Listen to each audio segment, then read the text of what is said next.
Anti-government protests continued in France on Saturday. A record number of 125,000 people went to protests. There were clashes between Yellow Vests and the police. 118 people were injured and more than 1,000 were detained. Several times, the police used tear gas against people. European media have reported that this time, law enforcement officers used a new, stronger tear gas formula. Protesters were also dispersed by water cannons. C'est le peuple, tout bêtement, sans opinion politique. Nous sommes dans la rue tous par solidarité. La politique, notre politique, elle est corrompue par d'humanité envers tout le monde. Tout le monde redevient humain. On est là pour une seule cause. Tout le monde met ses différends de côté. Le peuple français. Exactement, nous sommes le peuple français, rien d'autre. Initially, French went to the streets due to the fuel price increase. Nowadays, they already have whole lists of requirements for the current government.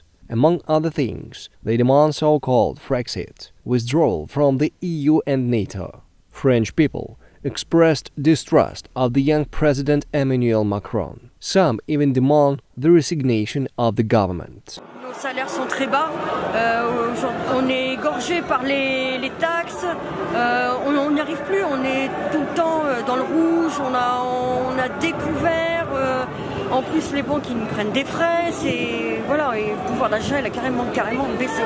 Il y a déjà des années ça commençait. President of the USA, Donald Trump, commented protests in France. He took his opportunity and said that maybe the time has come to abandon the Paris Climate Agreement. A very sad day and night in Paris. Maybe it's time to end the ridiculous and extremely expensive Paris Agreement and return money back to the people in the form of lower taxes. The US was way ahead of the curve on that, as the only major country where emissions went down last year. Foreign Secretary Jean-Yves Le Drian has already responded to the statement of the American president. He asked Washington not to interfere in the internal politics of France. The minister also said that Paris is exploring Russia's possible involvement in the protest actions of Yellow Vests. Russian Presidential Press Secretary Dmitry Peskov called such statements by the French minister slander. Wherever it was, but the growing protests are destroying the economy of France. Authorities of Paris declares that the capital has suffered losses in the millions of euros.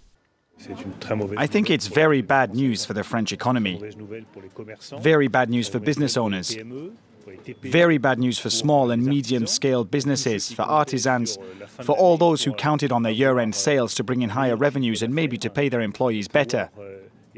That won't be possible.